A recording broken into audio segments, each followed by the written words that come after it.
Breaking news CID retired ASP Vijay Paul పోలీసులు గుంటూరు కోర్టుకు తరలించారు. కాసేపట్లో న్యాయమూర్తి ఎదుట ప్రవేశపెట్టనున్నారు. భారీ భద్రత నడుమ ఒంగోలు ఎస్పీ ఆఫీస్ నుంచి గుంటూరు కోర్టుకు తరలించారు. రఘురామ కస్టోడియల్ టార్చర్ కేసులో విజయ్ పాల్ నిందితుడిగా ఉన్నారు.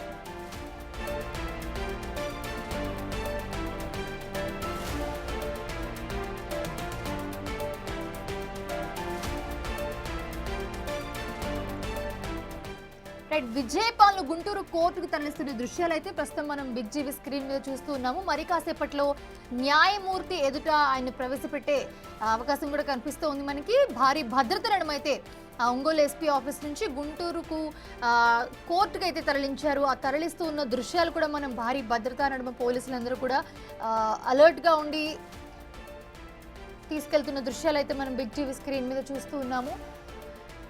రైట్, ఇదే అంశానికి సంబంధించి మరిన్ని అప్డేట్స్ అందించడానికి మా ప్రతినిధి సాయి శంకర్ అందుబాటులో ఉన్నారు. సాయి శంకర్, ప్రస్తుతం గుంటూరు కోర్టుకు అయితే తరలిస్తూ ఉన్నారు విజయ్ పాల్ని. మరి కాసేపట్లో జడ్జి ముందు హాజరుపరిచే అవకాశం కూడా మనకు కనిపిస్తూ ఉంది. ఏ విధంగా ఉంది అప్డేట్స్ ఏంటి?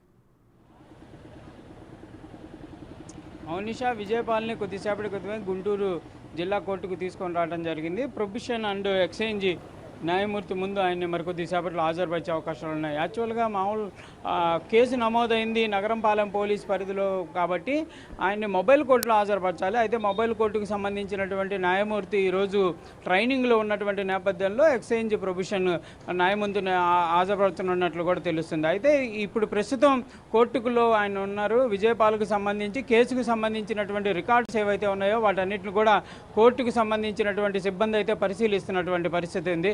మరికొద్ది సేపట్లో న్యాయమూర్తి ముందు హాజరుపరిచే అవకాశాలు ఉన్నాయి కాబట్టి కంపల్సరీగా వాదనలు జరిగేటటువంటి అవకాశాలు అయితే కనిపిస్తున్నాయి. ఇప్పటికే విజయపాల్కు సంబంధించినటువంటి న్యాయమూర్తులు కూడా కోర్టుకు చేరుకోవడం జరిగింది. పోలీసులకు సంబంధించి ప్రభుత్వం తరఫు న్యాయవాదులు ఎవరైతే ఉన్నారో వాళ్ళు కూడా ప్రస్తుతం వాళ్ళ వాదనకు సంబంధించినటువంటి అంశాలపైన కూడా వాళ్ళైతే కసరత్తు చేస్తున్నారు. ప్రధానంగా ఈ కేసుకు సంబంధించి ఏదైతే రఘురామ కృష్ణరాజుకి సంబంధించి కస్టోడియల్ టార్చర్ సంబంధించినటువంటి కేసులో విజయపాల్ A4గా ఉండటం జరిగింది. ఆయనకు సంబంధించినటువంటి అంశాలు వాళ్ళ దగ్గర ఉన్నటువంటి అనేక విచారణకు సంబంధించి ఈ నిన్న నైట్ ఏదైతే అరెస్టు జరిగిన తర్వాత ఆయన దగ్గర నుంచి సేకరించినటువంటి ఆధారాలు కానీ పోలీసుల దగ్గర ఉన్నటువంటి ఆధారాలతో పాటు రఘురామ కృష్ణరాజు కొన్ని ఆధారాలను కూడా సేకరించి వాళ్ళకు పోలీసులకు ఇవ్వడం జరిగింది. వీటన్నిటిని కూడా ఒక న్యాయమూర్తి ముందు అయితే చెప్పేటటువంటి అవకాశాలనే మొత్తం మాత్రం పోలీసులు ఒక అంశాన్ని చెప్తున్నారు. కంపల్సరీగా రిమాండ్ అవకాశాలు ఉంటాయి.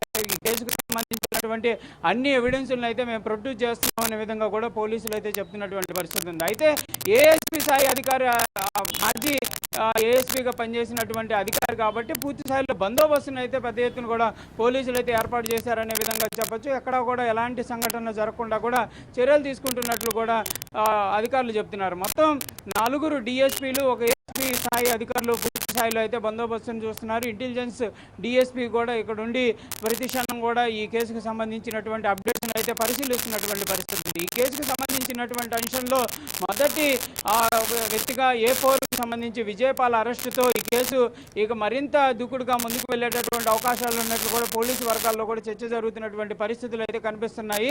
ఈ కేసుకు సంబంధించి విజయపాల్ నుంచి ఎలాంటి ఎవిడెన్సులు వచ్చాయనే దానికి సంబంధించి మాత్రం క్లియర్గా అతని నుంచి ఎవిడెన్సులు వచ్చినటువంటి పరిస్థితి లేదనే విధంగా చెప్తున్నారు. మరి ఇప్పుడు రిమాండ్ కనుక విధిస్తే కనుక కంపల్సరీగా కస్టడీకి కూడా తీసుకునేటటువంటి అవకాశాలు కూడా తెలుస్తుంది. మరి కోర్టు ఎలాంటి వాదనలు వింటుంది, విజయపాల్కి సంబంధించినటువంటి అంశంలో ఆయన ముందస్తు బెయిల్కి అప్లై చేసుకున్నటువంటి సమయంలో హైకోర్టు కానీ సుప్రీంకోర్టు కానీ నిరాకరించడం జరిగింది. కాబట్టి మరి ఇప్పుడు ప్రొబిషన్ అండ్ ఎక్స్చేంజ్ కోర్టుకి సంబంధించి న్యాయమూర్తి ఎలాంటి అంశాలు ఇస్తుంది, ఎలాంటి జడ్జిమెంట్ ఇస్తుంది అనేది కూడా కొంత ఉత్కంఠ అయితే కొనసాగుతుంది. మనూషా. Right, thanks for the updates, Sai Shankar.